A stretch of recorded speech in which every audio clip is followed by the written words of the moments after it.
Les chiffres ont été d'une baisse historique qui n'est jamais arrivée en Israël de 29% de la croissance par rapport à celui d'avant.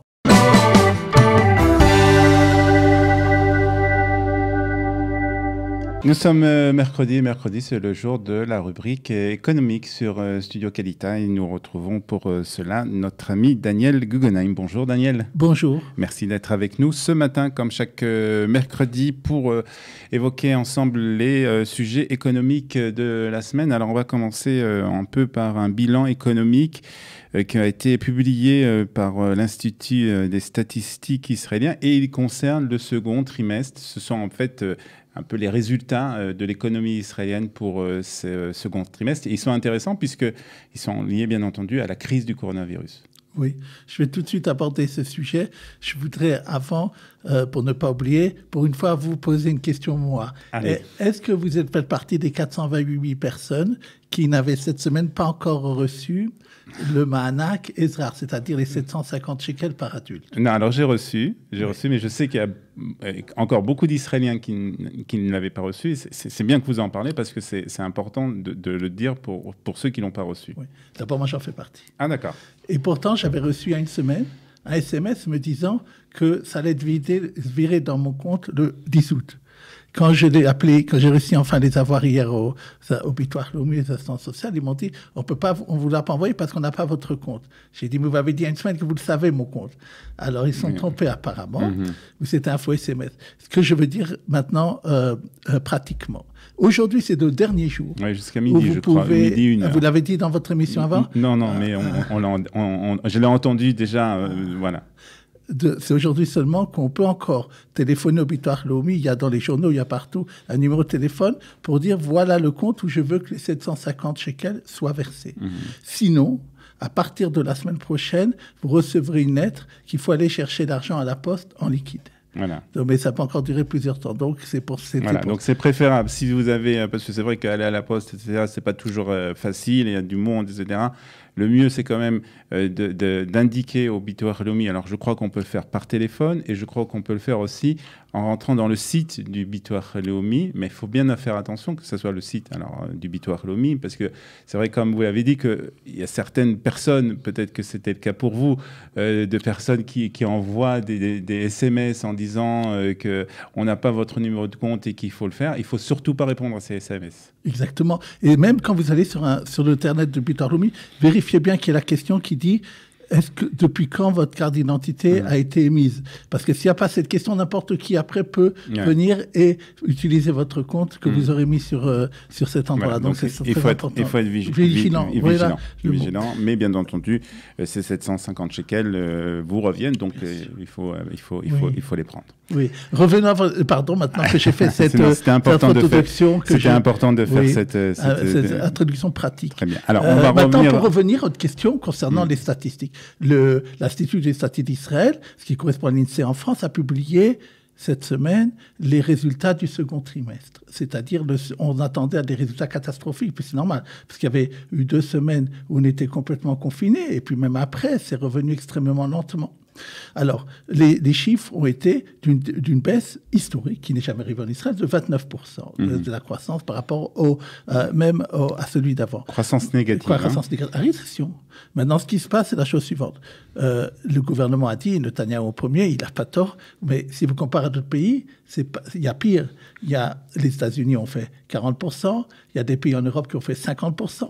Mais je ne sais pas si ça vous console, mais il veut dire que, point de vue économique, Israël n'a pas été le pire à ce niveau-là. Maintenant, qu'est-ce qui a été, par exemple, extrêmement frappant, et ça ne vous étonnera pas, baisse de 80%, par exemple, d'utilisation des services. Et c'est normal, puisque c'est ça qui a été le plus touché. Ça a été le plus longtemps aussi à remettre en marche. Donc, ce sont des chiffres très durs qui ont été publiés. On revient toujours de dire que sur un an, on pense une récession de 7%, bien que la Banque d'Israël pense peut-être maintenant un peu moins. Une chose encore que je voudrais dire 2-3 choses pour essayer de donner un petit contraste à ces chiffres très très durs qu'on a reçus et que de toute façon nous le voyons et nous le sentons. Premièrement, je l'avais fait une fois dans un micro il y a quelques mois dire la croissance en Israël calculée par l'INSEE en Israël a des fois des notions très bizarres. Par exemple, le fait d'importer des voitures est considéré comme une source de croissance. En Israël, on ne produit pas de voitures. Et l'année dernière, on en fait qu'en importe. L'année dernière, il y a eu énormément d'importations de voitures parce qu'il y avait un problème d'augmentation d'impôts sur les voitures. Donc, il faut voir aussi qu'est-ce qui a fait la différence par rapport de tous les chiffres qui est. Une autre chose que je voudrais dire assez importante comme ça, c'est que point de vue des résultats des sociétés qui commencent à arriver des premiers mois de l'année, les sociétés qui sont en bourse. Et je crois que c'est important, toujours je me base dessus, pour voir quelles sont la réalité des faits. Et à mon grand étonnement aussi, et je vois aussi que la presse financière en fait écho, bien sûr, il y a une baisse très importante des bénéfices, et surtout dans les sociétés de tourisme ou des choses comme ça, c'est évident, ou de l'hôtel ou des trucs comme ça. Mais ce n'est pas au point que ce qu'on aurait pensé, point de vue récession très très importante. Par exemple, moi, ce qui me faisait très très peur, et point de vue général, ça risque d'arriver, c'est un nombre important de faillites d'entreprises. Maintenant, pour ce qui est en bourse, que moi j'arrive à voir sur les sociétés qui arrivent, il n'y a pas réellement au niveau national une peur de beaucoup de sociétés qui ne paieraient pas de l'argent aux épargnants. Ouais. C'est important de le dire, c'est un scoop que je veux dire ce matin aux auditeurs, mais ça me semble important pour mettre les choses là où il faut les mettre. Une deuxième chose que j'avais dit aussi, que vous avez dit dans votre question, c'est concernant l'inflation. L'inflation, oui.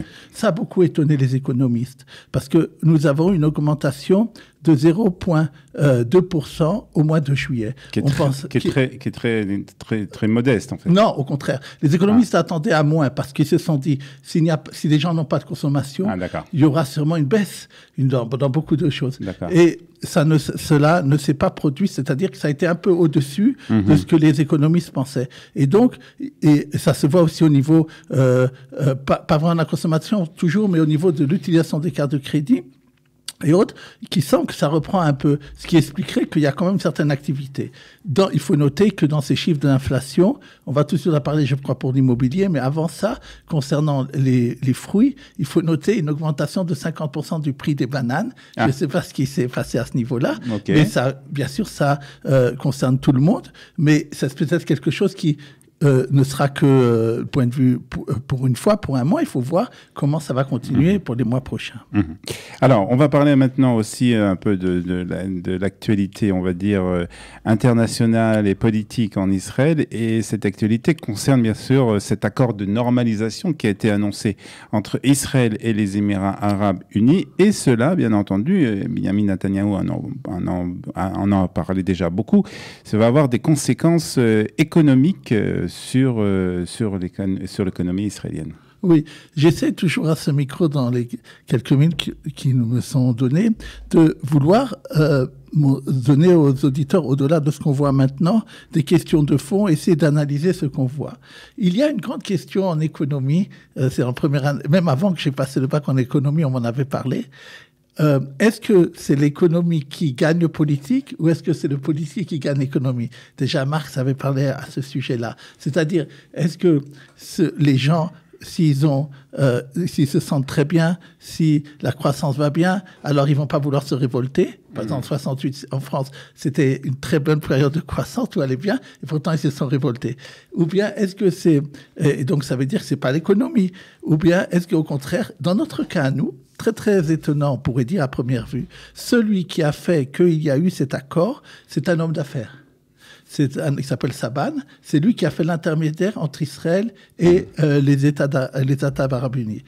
Pour les gens qui regardent ce qui s'est passé ici, en vérité, c'est quelque chose que les gens qui connaissent ce qui se passe entre Israël et les États arabes unis, et je pense d'ailleurs que ce n'est pas les seuls, il y a depuis déjà plusieurs années des relations économiques très importantes entre Israël et ces pays-là. Oui.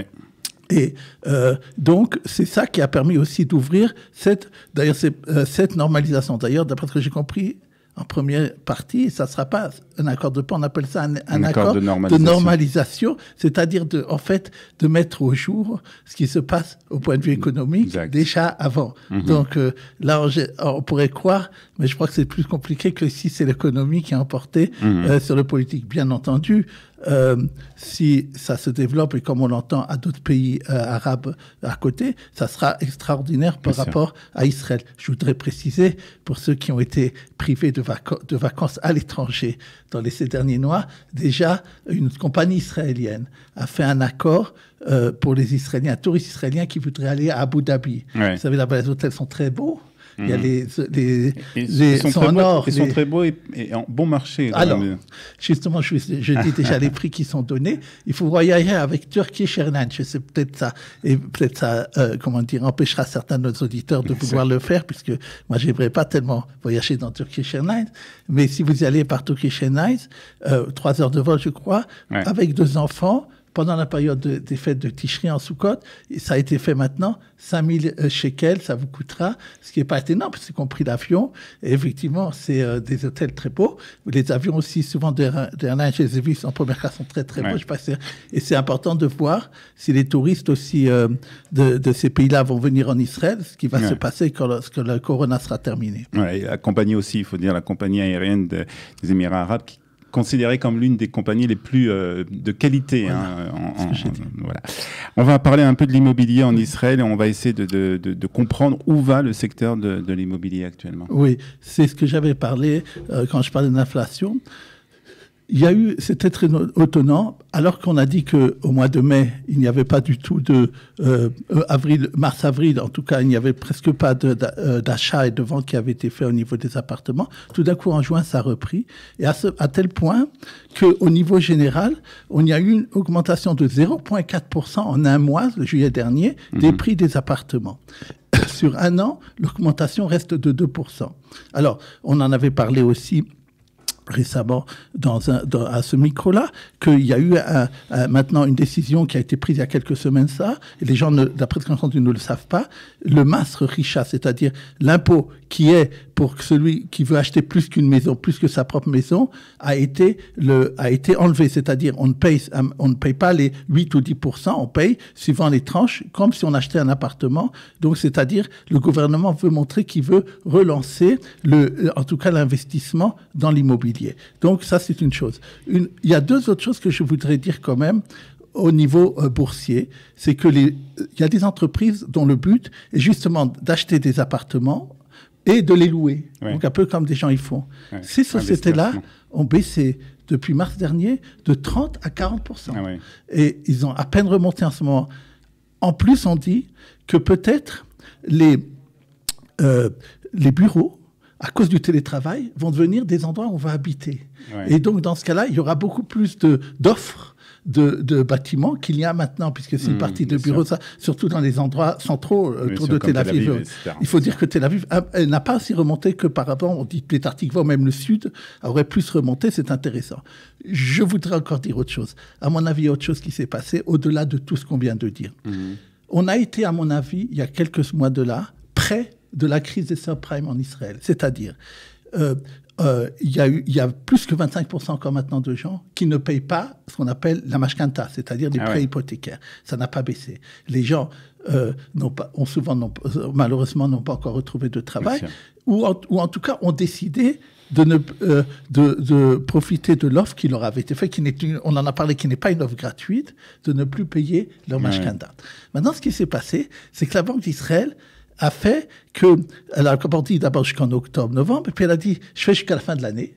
Et les banques ont fait quelque chose d'autre chose. La Banque Leumi et d'autres, d'ailleurs, les grandes banques d'Amashkantaot, ont dit, nous, on prolonge encore 1 an. C'est-à-dire, les banques, la Banque d'Israël, le système bancaire israélien voulait éviter une chose, voulait éviter que les banques soient obligées de faire vendre les appartements des gens qui y habitent parce qu'ils ne paient pas la mashkanta. Ça aurait été une crise immobilière et nationale très, très importante. Comme on a connu aux États-Unis il y a quelques années. Et c'est ces 2 mesures-là, pour l'instant, qui font ce qu'on vient de voir sur le marché. qu'est-ce qui va se passer après un an? Ils se disent, on verra, peut-être le corona marche pas. Maintenant, c'est intéressant de voir comment ça va se percuter dans les prochains mois. Alors, on va terminer avec une question sur le dollar. Où va le dollar? Oui. Quand le dollar ou les monnaies arrivent des fois à certains records, on essaie d'en parler 2 ou 3 minutes ici. Hier, c'est pas arrivé, je crois, depuis 2 ans, le dollar est baissé en Israël en dessous de 3,40. Ouais. Par rapport à l'euro, il a augmenté de 10%, l'euro a augmenté de 10% par rapport au dollar depuis mars. Et donc, Israël bloque, à mon avis, la Banque d'Israël, ça se voit hier, parce qu'hier, c'est même passé à 3,36, et tout d'un coup, à mon avis, la Banque d'Israël est intervenue et a empêché et a refait revenir à 3,40. Les spéculateurs en Israël savent qu'apparemment, pour la Banque d'Israël, elle ne veut pas laisser, pour l'instant, passer en dessous de 3,40, parce que ça peut vouloir dire, d'après certaines personnes, 3,20. Ah oui. Et donc, ils essayent, vous savez, il y a des gens qui ont des graphes, ils essayent absolument la Banque d'Israël de faire. Alors, l'euro profite en ce moment de ça et au-dessus, c'est installé bien au-dessus de 4 shekels. Maintenant, je voudrais vous dire, et aux deux auditeurs, comme vous, je vous ai dit au début de l'entretien, je vous vois souvent en vacances, même à Kalita, on vous voit sur des tas d'animaux. C'est pas exactement des vacances, mais bon, d'accord. On a compris que vous parlez des chemins d'Israël. Des chemins d'Israël. C'est une mission très intéressante qui, moi, me fait envie de le faire aussi. Et les Européens sont aussi en vacances, surtout en août, vous savez, en France, ils sont en vacances. Et donc, ils ont, à cause de ça, je pense que les gens ne sont pas encore arrivés à voir en Europe, est-ce que l'accord qui a été fait de 1 000 milliards d'euros, et cet accord, est-ce qu'il va tenir ou pas? Je ne suis pas sûr que, lorsqu'ils vont revenir de ces vacances-là, dans les prochains mois, qu'il n'y aura pas de changement. Voilà. En tout cas, merci Daniel pour toutes ces explications, et nous vous retrouvons bien entendu la semaine prochaine pour une nouvelle rubrique économique sur Studio Kalita.